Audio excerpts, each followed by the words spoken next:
말에 서울 안 가본 사람이 이긴다는 말이 있습니다. 서울에 대해 들은 이야기를 주장하면서 서울에 가본 사람들의 이야기를 듣지 않으려고 하는 그런 경향이 사람들에게 있다는 것입니다. 자기 주장을 철회하고 싶지 않은 그런 마음이 사람들 마음에 있다는 것입니다. 관성의 법칙처럼 자신을 멈추지 않으려고 하는 그런 마음의 경향이 있다는 것이죠. 직접 그 사실에 대해서 체험한 사람의 이야기를 잘 들으려 하지 않는 그런 마음의 경향을 말하는 것입니다. 이것은 영적인 세계에서도 마찬가지입니다. 영적인 세계를 경험하고 믿음의 세계를 아는 사람들의 이야기를 영적인 세계를 모르는 사람들이 잘 들으려 하지 않습니다. 아무리 그 사람들의 이야기가 옳은 이야기라 할지라도 자기가 옳지 않다는 것을 드러내고 싶은 사람이 없기 때문에 그렇습니다.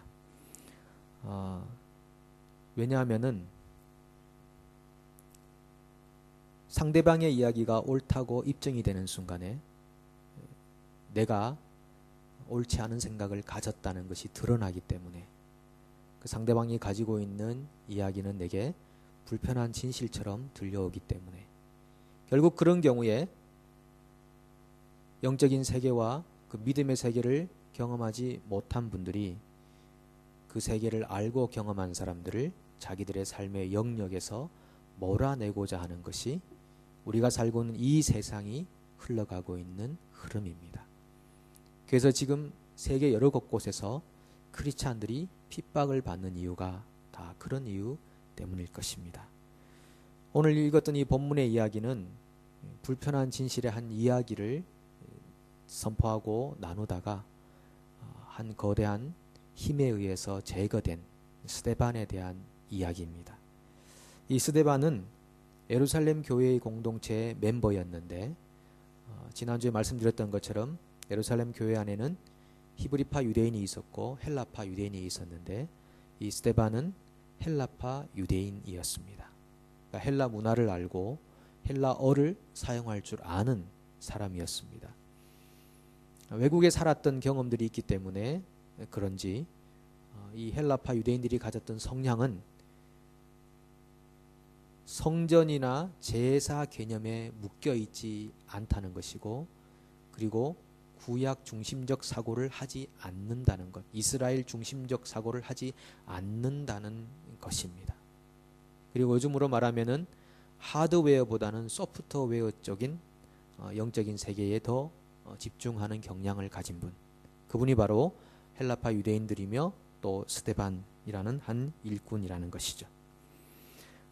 그분이 했던 설교 내용을 들어보면 정말 이분이 가졌던 믿음의 성향이 이런 것이었구나 하는 것을 알게 되는데 그분의 설교가 기록된 7장의 긴 이야기는 다음 주부터 나누도록 하고 오늘은 그분의 삶과 죽음을 잠깐 먼저 나누려고 합니다. 원래 이 스데반이라는 분은 구제를 위해서 선택된 일꾼 중에 한 분이었습니다. 7분의 일꾼이 있지 않습니까? 그분 중에 한 분으로 선택된 분이었는데 이분에게는 또 다른 은사가 있었습니다. 그 은사를 성경이 이렇게 표현하는데요. 6장 8절에 보면 스데반이 은혜와 권능이 충만하여 큰 기사와 표적을 민간에 행하니 6장 10절입니다. 스데반이 지혜와 성령으로 말함을 그들이 능히 당하지 못하여. 그러니까 스데반이라는 분은 구제를 위한 일꾼이었기도 했지만은 또 그에게 있는 다른 은사는 은혜 충만하고 권능이 충만하고 그리고 기사와 표적을 행하고 지혜와 성령으로 말하고 이런 은사들이 그에게 나타났다는 것입니다. 그런 은사들 때문에 6장 본문에 보시면은 자유민들을 놀라게 했다 이렇게 표현합니다. 자유민. 이 자유민이라는 사람들은 누구냐 하면은 헬라파 유대인들을 말하는 겁니다. 그러니까 예루살렘 안에 히브리파 유대인을 위한 회당이 있었고 헬라파 유대인을 위한 회당이 있었습니다. 이 자유민들이라고 하는 것은 외국에서 살아가면서 헬라 문화에 익숙했던 사람들이 어떤 절기를 지키기에 왔다거나 아니면 다시 예루살렘에 들어와서 사는 그런 경우가 있었는데 그런 분들을 위해서 회당을 따로 이렇게 만들어 놓았는데 그분들하고 논쟁을 했던 것입니다. 논쟁을 하고 대화로서 각자가 추구하는 진리를 풀어가는데 그분들이 스데반의 이야기를 능히 당할 수가 없었다는 것입니다. 성령이 충만하고 지혜로 말하는 은사가 그에게 있었기 때문에 능히 그들이 감당하지 못했다는 것입니다. 그래서 그분들 속에 대화로서 이길 수 없는 그 상황을 짐작하고 그 마음에 분노심이 일어나기 시작했습니다. 쉽게 말하면 자존심이 굉장히 구겨진 것입니다. 그래서 이 분노심을 어떻게 표출해야 되나 그들이 고민하다가 이 스데반을 제거하자라고 결정을 하게 됩니다. 그래서 그들이 했던 일은 뭐냐 하면 6장 11절에 나오는 것처럼 사람들을 매수했습니다. 돈을 주고 사는 것 아니겠습니까? 6장 12절에는 보면은 지도자들을 충동하기 시작했습니다. 그래서 거짓 정보들을 사람들에게 막 주기 시작했습니다. 그들이 주었던 거짓 정보는 스데반이 하나님을 못 오겠다라는 것입니다. 모세를 못 오겠다. 모세를 모독하고 하나님을 못 오겠다. 이렇게 그들이 거짓말로 사람들을 매수하고 지도자들을 충동해서 결국 스데반을 제거할 목적을 가졌던 것입니다. 사실 이거는 말도 안 되는 마치 자작극 같이 꾸며진 이야기라는 사실을 스데반도 알았고 그리고 그 일을 하고 있는 그 자유민들도 알았고 그리고 그 일에 매수를 당하고 충동을 당한 분들도 다 알았지만 결국은 스데반은 그들이 던지는 돌에 의해서 순교하게 되었습니다. 세상에는 진리가 있고 의가 있어도 진리와 의가 세상의 통치자로 군림하지 않고 오히려 힘이라는 것이 세상을 움직여가게 되어 있는 것입니다. 힘의 불균형에 의해서 스데반은 죽음을 당하고 말았습니다. 우리가 살고 있는 세상에는 이런 일들이 굉장히 많이 있습니다.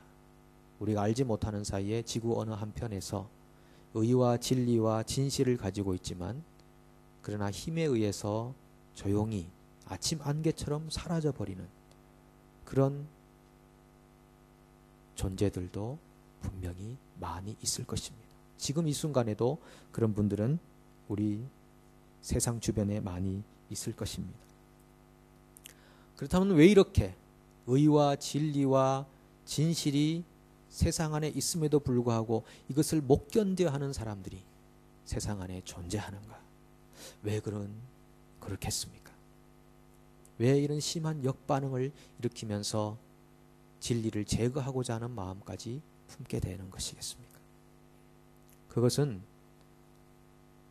어두움이 빛 앞에서 자신의 정체가 어둠이라는 사실을 드러내고 싶지 않기 때문입니다.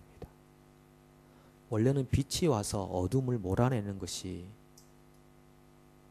굉장히 일반적인 사실임에도 불구하고 우리가 사는 이 세상, 영적인 세계 안에 가만히 보면 어둠이 빛을 꺼버리는 그런 일들이 많이 있다는 것입니다.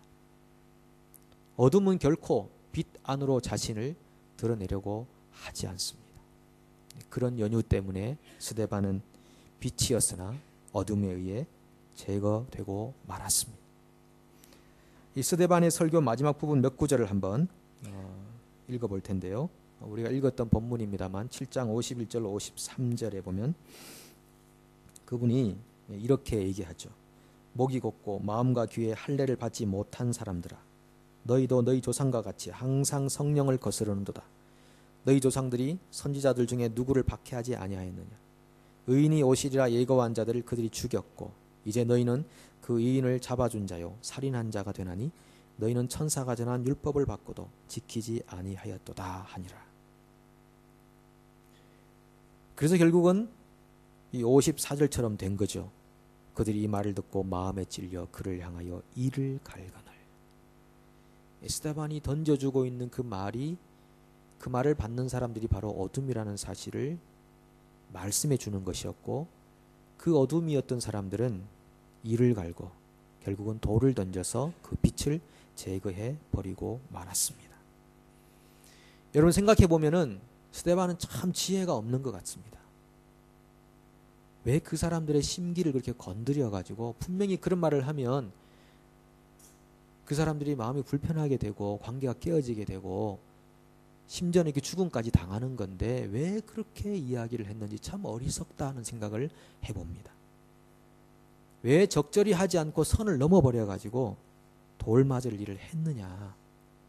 인생을 길게 보면서 좀 차근차근 복음을 하나 둘씩 설명을 해 주었더라면 오히려 더 좋았지 않았을까. 너무 허무하게 자기 인생을 그렇게 맞춰버리느냐. 이렇게 좀 독자인 우리로서 제3자의 입장에서 볼 때는 참 안타까운 생각이 많이 듭니다. 그런데 정작 본인은 참 행복했습니다. 성경이 말하기를 그분의 얼굴이 천사의 얼굴과 같았다 이렇게 표현합니다. 그런 말도 안 되는 상황 속에 본인이 고소를 당하고 있음에도 불구하고 그 얼굴이 천사와 같았다. 보통 분은 아니었던 것 같습니다. 성령이 충만했던 분이었습니다. 그가 괴로워하면서 인생을 마감하고 죽은 것이 아니라 육신의 고통은 있었겠지만은 그의 영혼은 얼마나 평안했는지 이 본문 가운데 참 잘 표현되어 있습니다. 그분이 참 행복했다고 하는 이유는요, 인생의 길이에 따라서 행복과 불행이 결정되는 것 아니지 않습니까? 그분이 행복했다고 하는 이유는 정말 목숨 걸 만한 일에 자기의 목숨을 걸었다는 것 때문입니다. 여러분 요즘 무엇에 목숨 걸고 살아가십니까? 많은 사람들이 자신의 시간을 어디에다 많이 투자하고 물질을 투자하고 그리고 관심을 그쪽으로 쏟으면서 시간을 보내고 있지 않습니까? 근데 정말 그 일들이 그렇게 인생에 목숨을 걸 만한 일들인가 생각해 봅니다.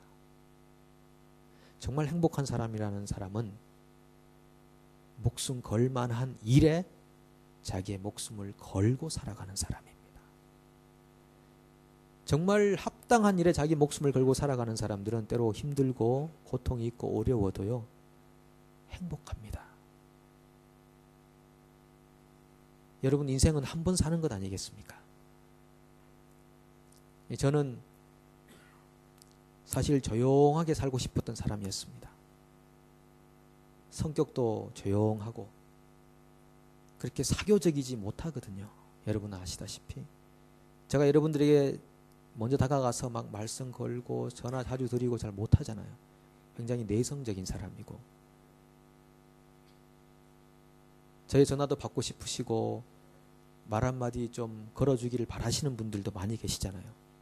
물론 옆에 안 있어주기를 바라는 분도 계시겠지만은 근데 제가 성격적으로 그렇게 잘 못해요. 그리고 예전에 제가 대학을 입학하기 전에 공무원 시험에 합격을 해버렸는데 우리 청년부 목사님이 일단 공부부터 하라고 그래서 공부를 했습니다. 그리고 나중에 우리 매형이 공무원이신데 공무원 하라고 그렇게까지 아주 많이 부탁을 하셨는데 저도 공무원이 되고 싶었었습니다. 그런데 대학을 다니는 동안에 제 마음이 완전히 바뀌어버렸습니다. 제게 어떤 생각이 들었냐 하면 내가 한 번 사는 인생이 아닌가. 공무원이 나쁘다는 얘기는 아닙니다. 제 경우는 그렇다는 겁니다. 한 번 사는 인생이 아닌가. 그러면 두 번 다시 못 사는 인생을 그냥 내가 편하게만 살려고 해서 되겠는가 하는 생각이 들었습니다. 그래서 사실은 이 목회의 길은 힘들고 어려운 길이라는 것은 다 알고 있는 일인데 주님께서 제게 소명을 주신다면은 기꺼이 제 생명을 한 번 사는 인생을 주님께 드리겠습니다. 그런 마음으로 정말 그때는 도살장으로 끌려가는 양처럼 드렸던 그런 시간들이 있었습니다. 그리고는 지금까지 인생을 살아오는데 힘들고 어려운 일이 왜 없겠습니까? 그런데 후회해 본 적은 없습니다. 내가 주님의 거룩한 사역을 위해 일할 수 있다는 것이 얼마나 감사한 일인가. 여러분 지금 무엇을 위해 목숨을 걸고 인생을 살고 계십니까? 이제 남은 인생 얼마가 되겠습니까?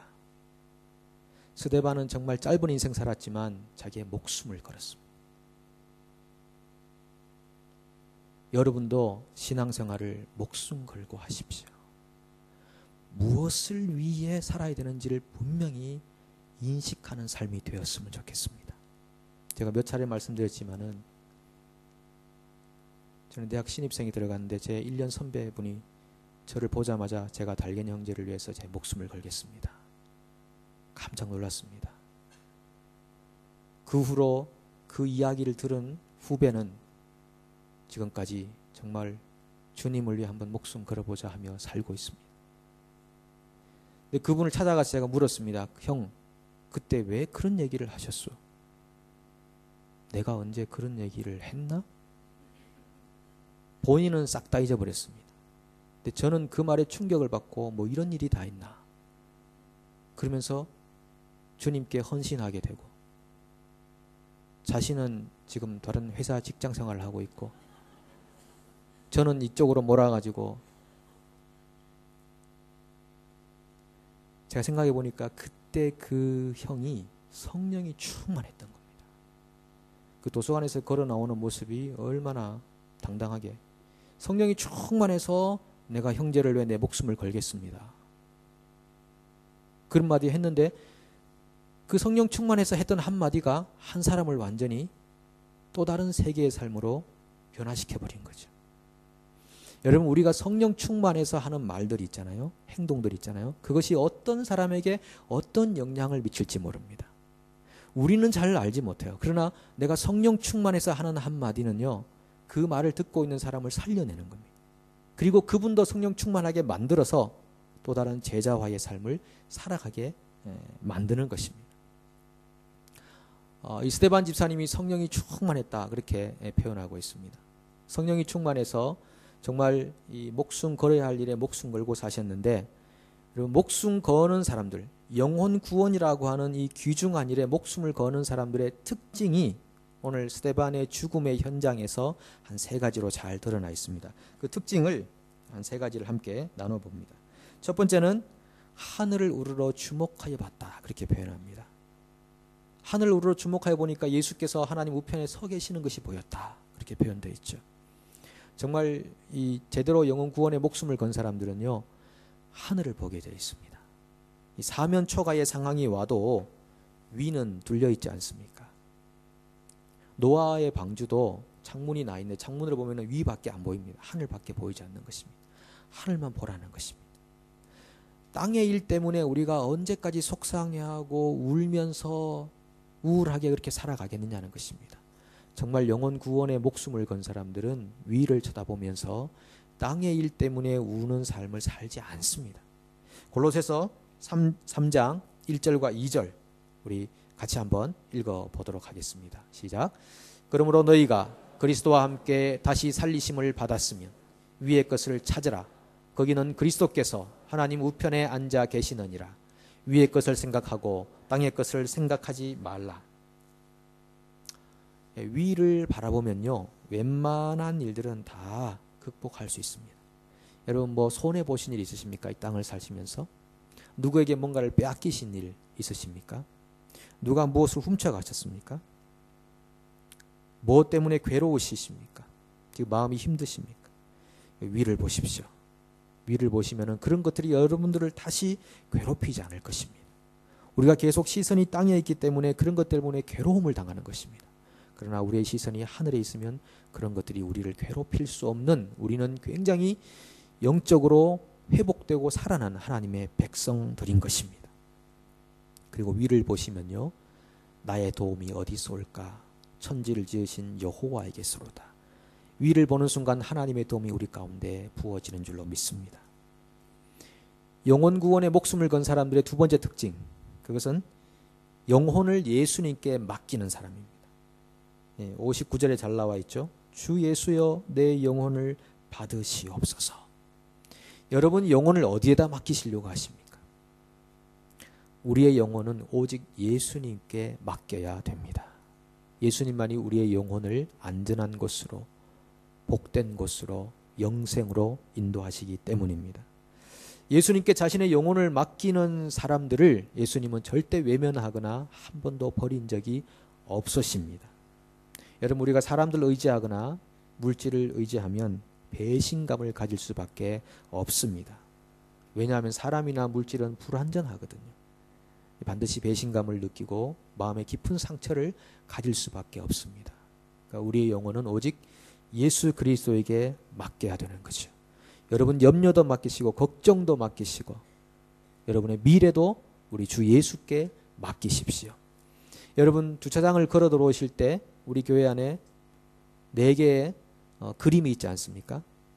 그 그림 중에 하나에 보시면 이런 성경 구절이 적혀져 있죠. Cast all your anxiety on him. 모든 염려를 주님께 맡기십시오.